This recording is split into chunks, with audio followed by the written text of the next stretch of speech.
Marksman units in Call of Dragons are considered the highest DPS unit for all PvE content, as well as the majority of the content in the game, as they deal a lot of damage from range, as well as countering one of the most popular unit types, the mages. So in today's video, I am going to give you the ultimate guide to marksmen. I'm going to go over all the heroes, pairings, talents, artifacts, faction, and units, so that you know exactly what to do if you want to have a strong marksman march, or if you want to focus your account into marksman. Hey everyone, I'm Zoraz for Not Casuals, bringing you another one of my Call of Dragons guide. So we'll go right into the marksman heroes. Of course, Gwanwyn is one of the most well-known, as she is the starter hero for the Elvish faction of this game. So of course, as a marksman hero, she has a lot of damaging ability. Her first ability is focused on doing a lot of damage to a target, so it is a single target, it is not AoE, but basically she attacks 3 times and does 200, 200, and 400 damage afterwards, so a total of 800 damage. And it is a pretty decent ability, not as high as some other heroes, but not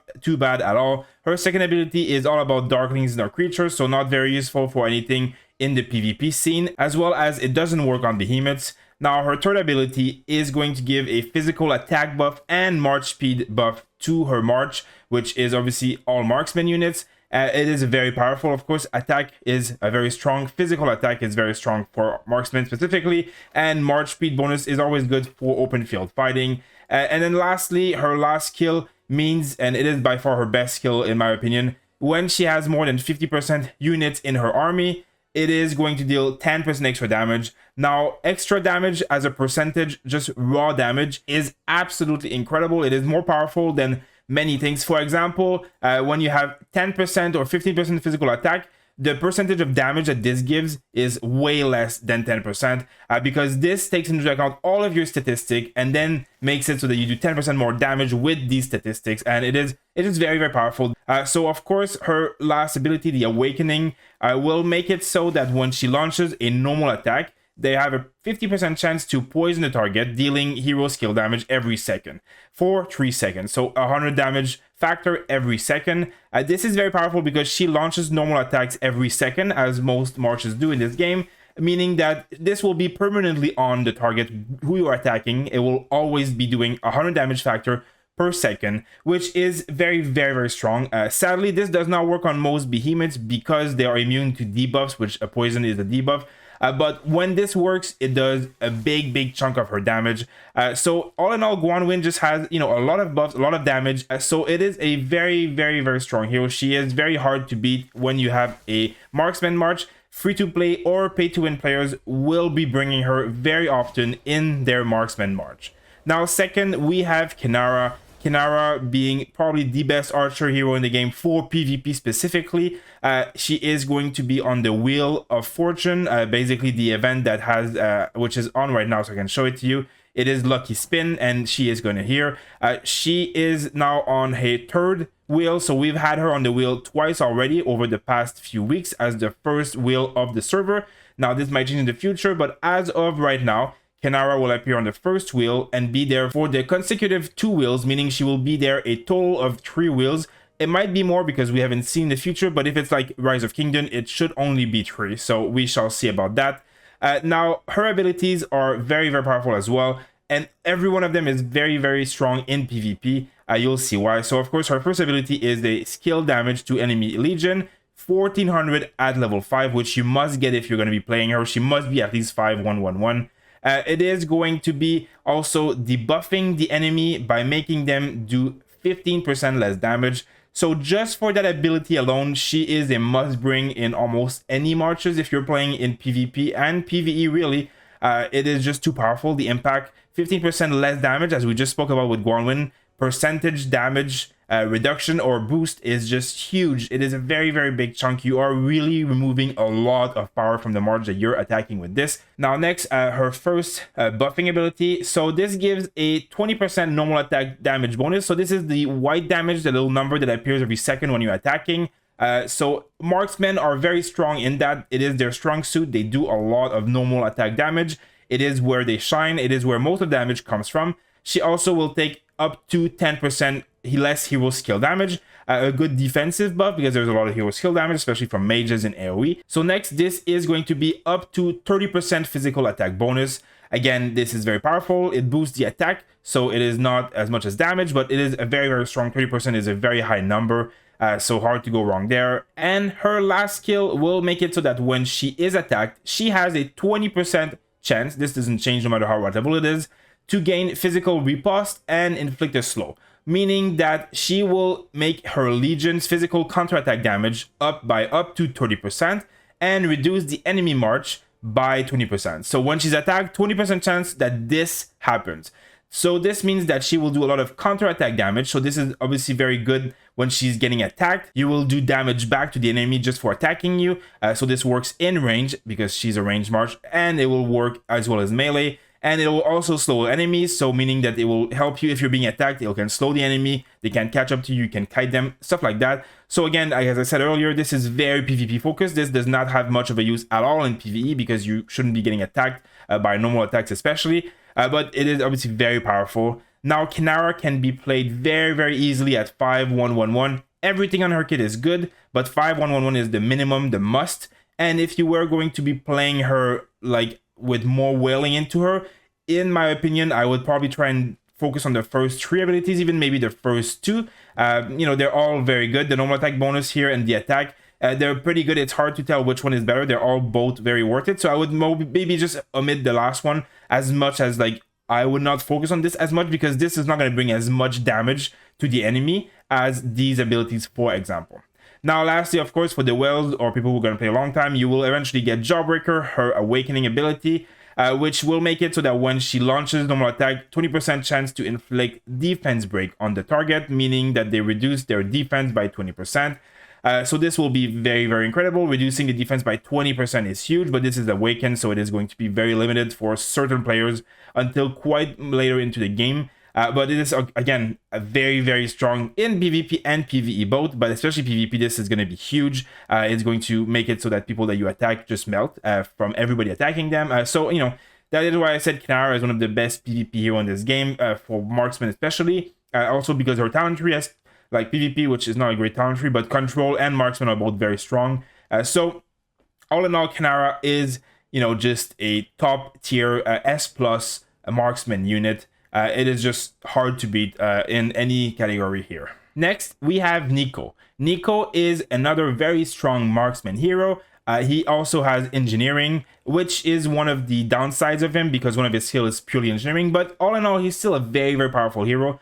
The main reason for him being so powerful is because his main ability here has a 1400 skill damage factor, so a very high number again.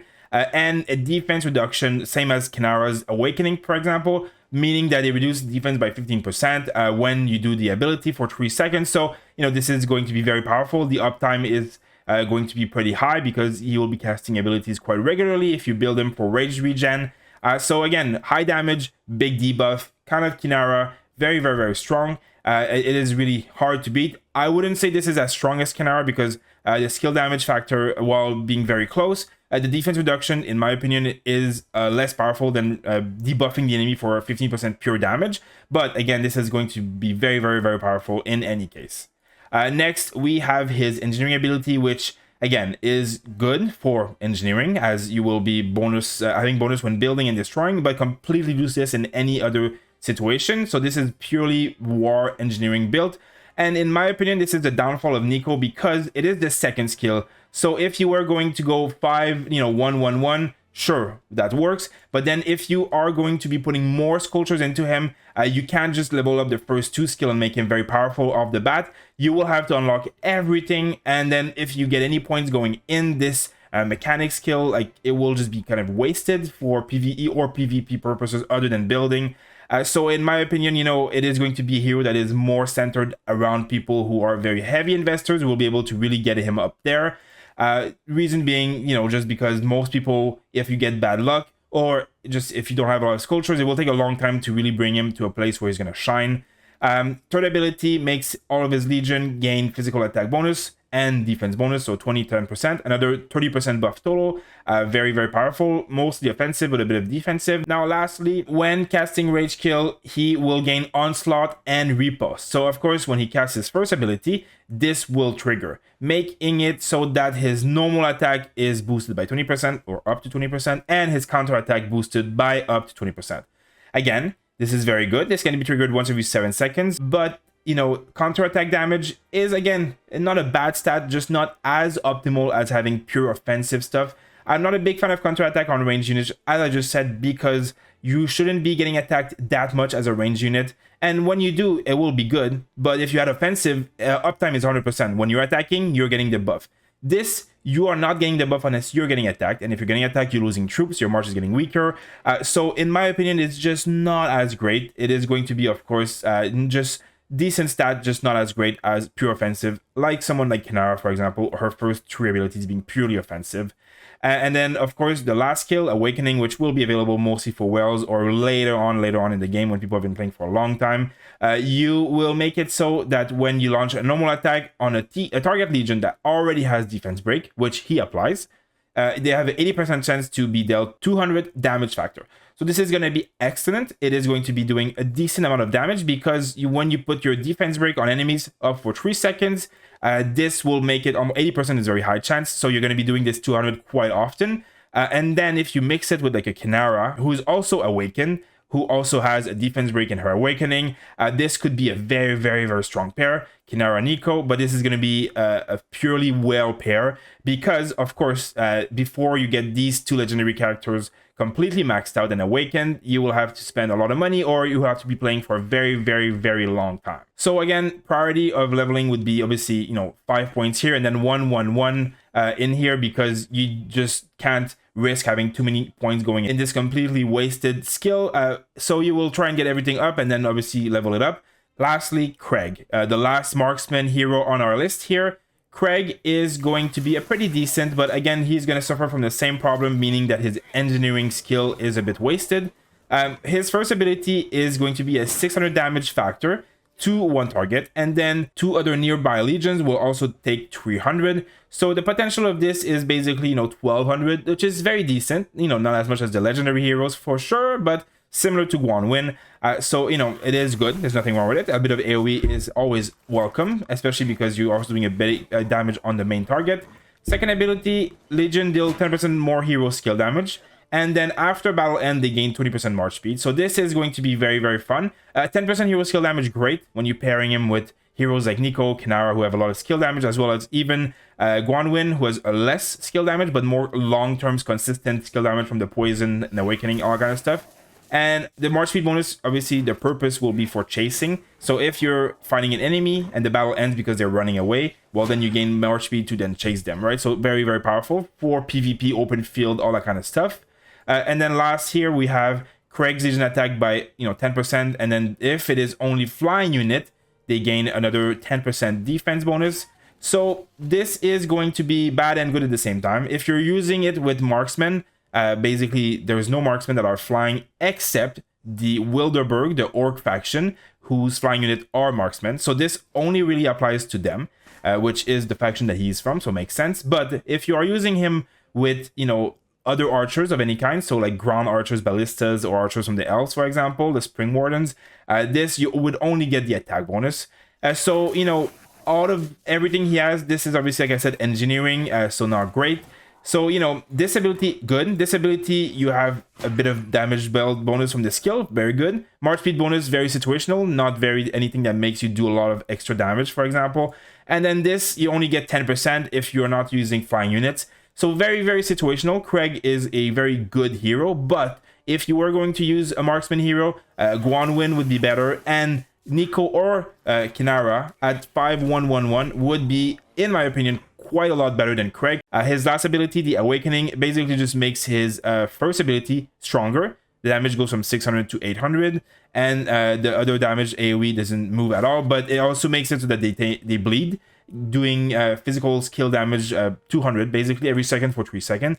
So this is a very, very powerful, because obviously it's boosted from his 10% skill damage.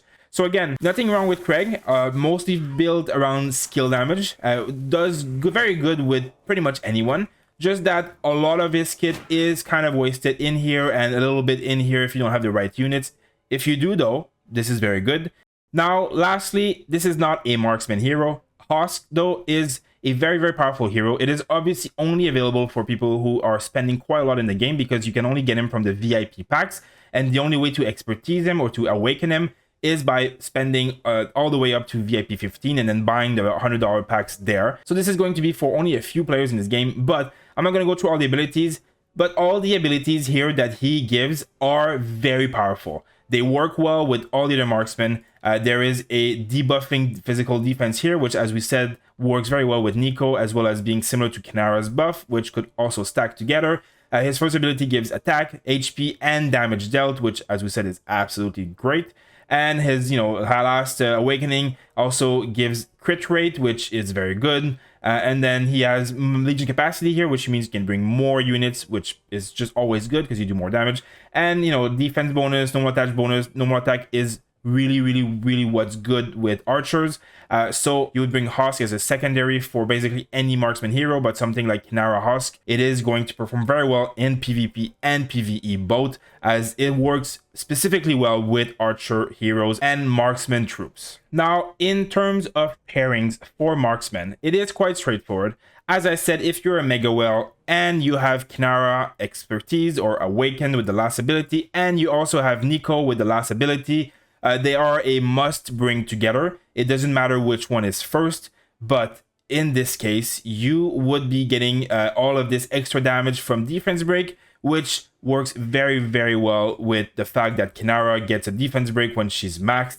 So this would be an absolute killer pair for obvious reasons. And then if we want to go into other pairings, of course, Gwanwyn, obviously being a hero that's pretty easy to awaken because she's purple. So I personally, I'm also a big fan of Gwanwyn primary and Kinnara secondary for PvE content. I think it is one of the best pairs in the game, unless you're well. She also has a precision tree, as well as the peacekeeping tree, which in PvP is useless, but in PvE, as if you've seen my other videos, there is some of the talents in here that do work against Behemoth and do make a very big difference. So I'll show you that just after.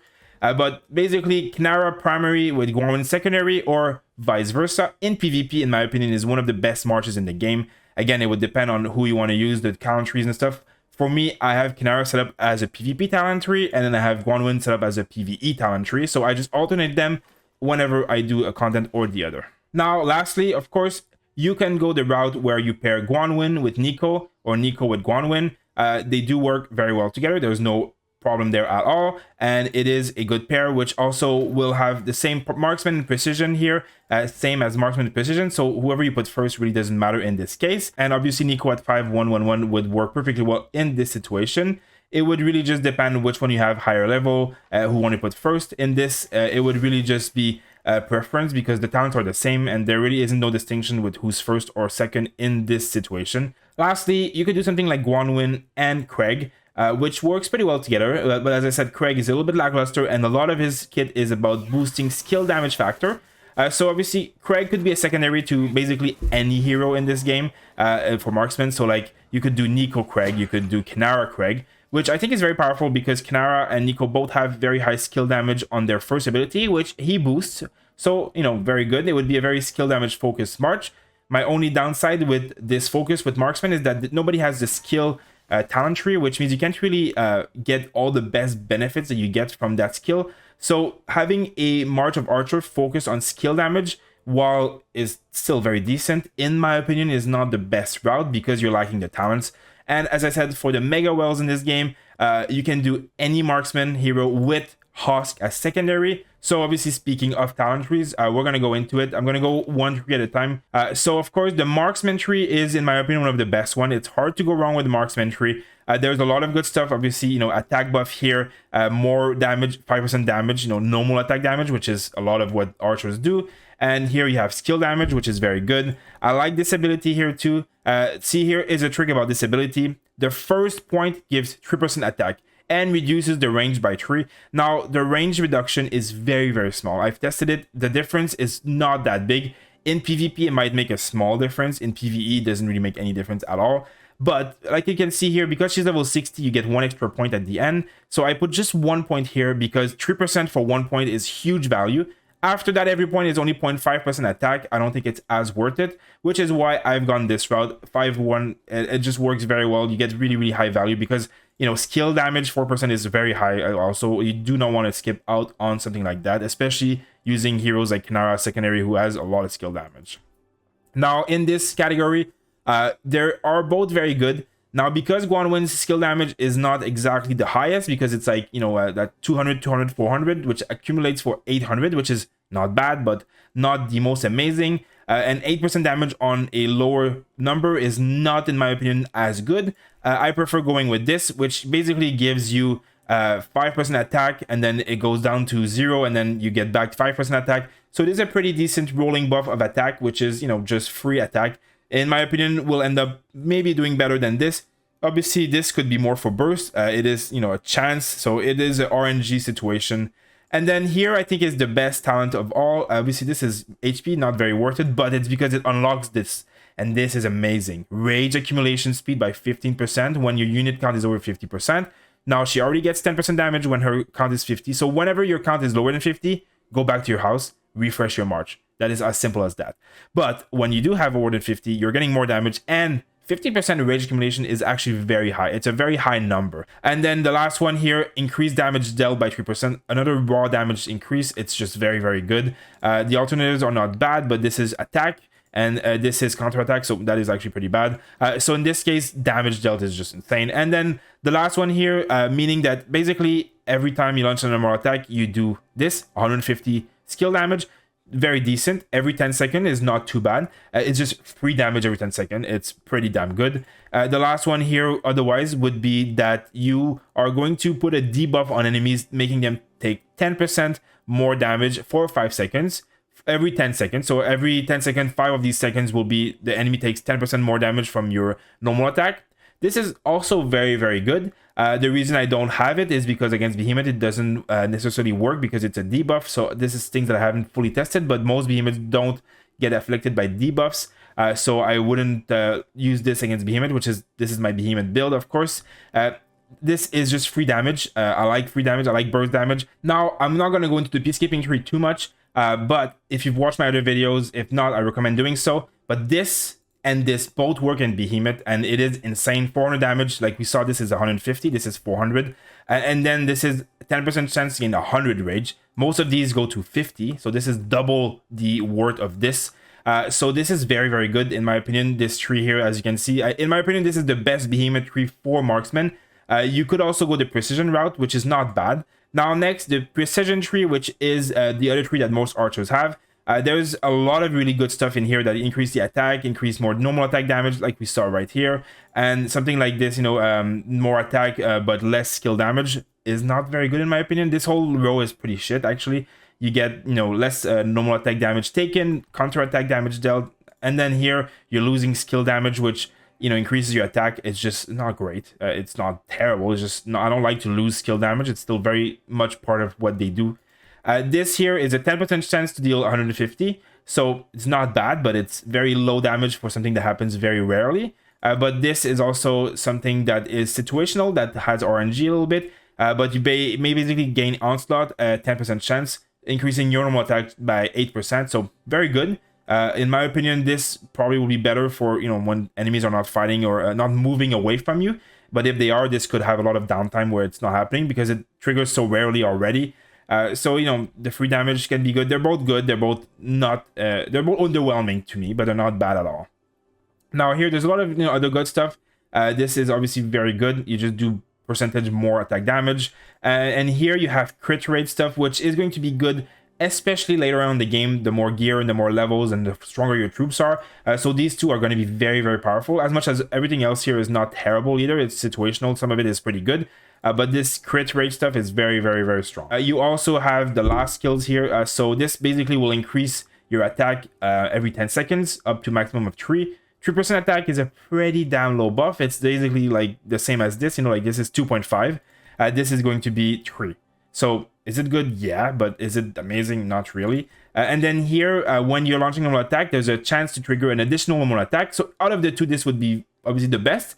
But this is, you know, one additional normal attack every like 20 seconds. And then it's a RNG, so it could be longer than 20 seconds. So in my opinion, these two are just kind of lackluster. They're not bad. They're just not great. It's just, you know, it's just to me not as much impact as, for example, you know, the rage accumulation here, 3% pure damage, which is way better than this, by the way, like way better. Like it's not even close. And then this one is just, you know, guaranteed 150 damage every 10 seconds, as opposed to this, which is, you know, 10% chance to do it.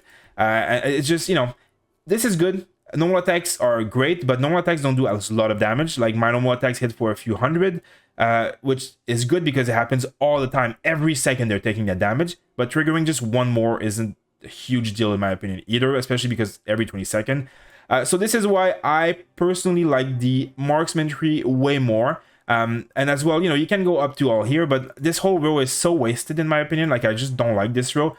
So I'm not a big fan of the precision tree, but it is not bad by any means of the imagination. You can really build a marksman march to focus heavily on doing normal attack damage only, get that number very high with, you know, taking the heroes that boosted like Kinnara, and then, you know, taking things like this. You will really focus on normal attacks. Now on a hero like Kinnara, obviously I'm also going the full marksman tree, and when she's level 60 I also get this tree here, like this talent. As I said, 3% for 1 point is insane. Now because this is a more PvP focused build, you could go the PvP route, which has, you know, interesting movement speed, is never bad, defensive stuff, more damage, not bad at all. Obviously normal attack damage, very good, could be very good for her. A bit more rage here, again very good.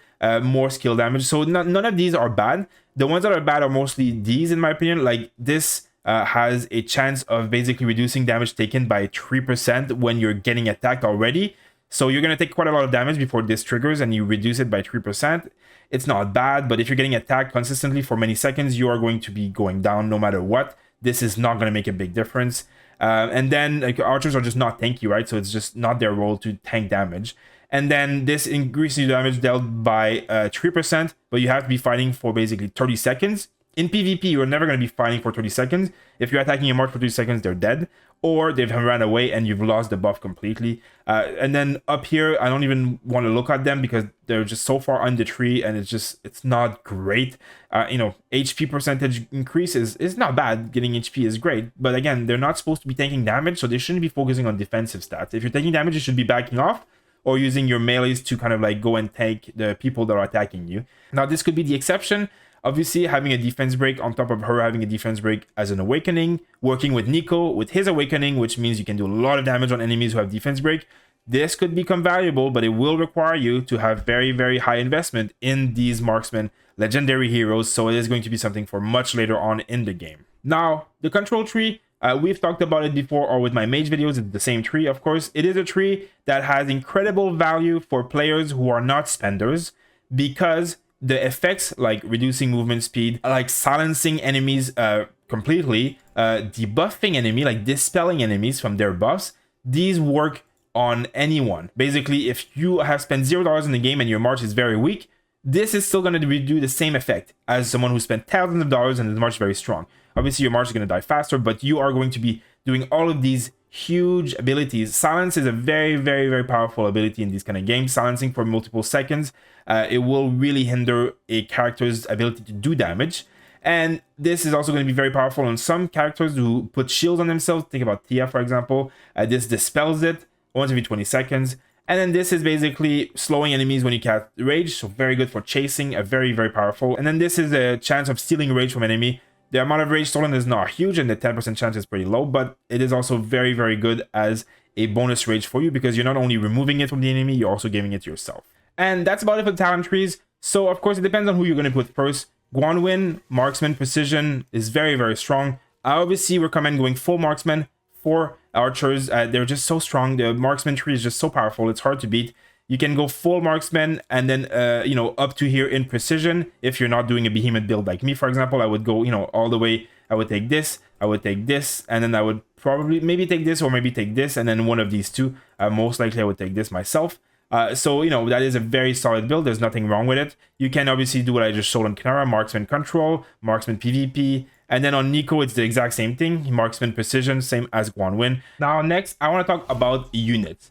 So as I said earlier, special units like the Wyvern Riders, which are the flying units for the Wilderberg faction, they are flying as well as marksmen, which means that anything that applies to marksmen also works for them. So a marksman focused account would most likely like to have this faction, because then you get two types of ranged units, right? You get the spearmen, which are marksmen, and you also get the Wyvern Riders, which I wouldn't say it's necessary. It's just nice to know that this exists and that these qualify as marksmen. Because of course, you know, the other faction also have, you know, regular marksmen. Like for example, the Ballistas have a special buff that after they haven't moved for a while, they increase their damage dealt, which is very, very powerful. And the Spring Wardens, they have a similar buff, meaning like they can sacrifice their march speed to have more physical attack. So they're all very good units. But you know, the flying units for the Spring Warden is a cavalry, and the flying unit for the League of War is a mage. So if you were wanting to go more marksman focus, here is where it would be. And you could then build, you know, 2 marches, for example, with one being ground and one being flying. Because you could do, you know, something like Kregg, or you could do even the Angel Heroes, which also kind of work with marksmen, because not all of their abilities are focused on unit type. They're just focused on flying units in general, which would work for this. So I'm thinking something like Aetius as a secondary would work, or even a primary would work well with this if you were building marksmen, for example. Now, while we're also talking about special units, if you're going to take the best faction for marksmen, it would most likely still be Wilderberg for the same reason. Obviously, you have 2 different units to choose from, but they also get a buff, Legion Physical Attack, which is, you know, the main focus of marksmen. A lot of the heroes give physical attack bonus in their abilities, their skills. So this would work very well. If you look, for example, the League, it's Magic, Defense, and Gather, and then Spring Warden have March Speed and Heal Speed. Both of these things are good, and this obviously works on marksmen, but this is the only faction that actually gives a buff to the damage dealt bar marksmen specifically. But if you were playing a new account, I would choose Spring Warden, because you get Gwanwyn as the primary hero that you will get a lot of free tokens for, with which you will be able to increase her abilities and expertise her, or awaken her much faster, and then switch to Wilderberg in the first few weeks or first few days, as you get a free token to switch. Now, lastly, the artifacts. If you are curious about artifacts in general, I made a full guide ranking all the artifacts in the game for every unit type. But all in all, it's pretty simple. Shadow Blades is the best marksman artifact in the game, simply for the fact that it gives, you know, a lot of stats here, which is all attack, which is what you like on an offensive unit like the marksman, as well as damaging 5 enemies in a pretty big area for 1800 each. Obviously, it goes up to 3600. It is a lot of damage, but it is also a lot of targets to be hitting. It has a huge impact in PvP, and it is very hard to beat in terms of any legendary artifact or anything else in the game for marksmen. This is by far the highest damage with the best stats you could ever want. There's also the Viola's Bow, being very similar. It's 200 less damage, still 5 enemy targets, so still good. But the unit HP here and the Legion HP here is just not as good. Again, marksmen are an offensive unit. If you're getting attacked, you're weak, you will die quickly. They are not meant to be attacked a lot. They are meant to do a lot of damage. In PvE, this is completely useless. You don't really gain anything from HP in PvE for behemoth fights. And in PvP, it's great. It's not bad, but it's just not as good at doing really high damage and killing the enemy march, as opposed to just being a bit more tanky and doing less damage. And it's just a little bit less damage on the item itself, so it is just not as good. It's still a very good artifact, just not as good as the Shadow Blades. Now, in the epic category, which works for everybody, the Heart Piercer, very good. There's you know, very good chance that you will be able to unlock this early in the game, as epics are not that rare. It doesn't take that long to get pretty much all the epics maxed out, especially if you're spending a little bit. If you're completely free to play, you're still going to be able to get it. And then obviously has attack here, which is what you want for the reasons I just said. And this deals 2000 damage, but only 1 target. This is obviously at max. It also has a 65 chance at max to reduce the enemy physical defense by 15%. Now you get the gist. There's a lot of archer marches that do this. It is good. It stacks together. And will work very well with someone like Nico, who's awakened, but also just work generally well, because it just means you're going to do a lot more damage to them with your normal attack, which is something that is inherently boosted a lot with marksmen and their heroes. So this is, you know, by far the best epic. It is really the only epic choice that you could really go for marksman. Now, the other options will be something like the Archer Master's Manual and the Bomb Flingers. These are decent. This has defense, so not the best, and the buff it gives is 12% attack for 20 seconds. It's not bad, but this is the pretty low impact. Now, this one is obviously a peacekeeping one. The effect here is good, like it has attack, so it is what you want, but this is an ability that only works against behemoth, darklings, and dark creatures. So it stuns enemies, again, only PvE enemies. So this is quite good to bring against a behemoth fight and darklings and stuff, but just, you know, nothing that you will use in PvP, as it is not a artifact that is meant to be used in PvP. So that's about it for marksman, guys. As I said, a lot of good choices, a lot of good heroes, hard to go wrong. Marksman talent tree, in my opinion, is very good. Gwanwyn is a very, very powerful hero. Once she's awakened, she's as strong as some of the legendaries who are 5-1-1-1, if not stronger in certain cases. So very easy to build a very strong March for archers in this game, in my opinion. They are also the counter of magic units. So as you can see here, if you go in your city and you look here, they are, you know, countering magic. Magic is the #1 unit type used in this game. They have more range than you, but if you do catch them, you will melt them instantly, as they are going to be very weak. They have 341 physical attack, the tier 4 that is. Just as a comparison, for example, with mages, who has 220. It is incredibly high damage to be using marksmen. They're just super high. Swordmen, for example, 192. They're a tank unit.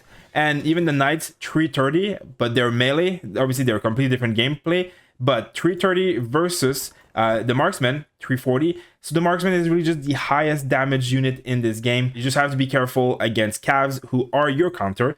So I would always try and keep a tank infantry march close to your marksman march to protect it. As always, I'm going to be making a lot of guides for Call of Dragons, so make sure to subscribe and check out down below links to our more popular videos. I have another ultimate guide like this about magic units, and I will be releasing one about cavs and infantry in the near future, as well as flying units eventually.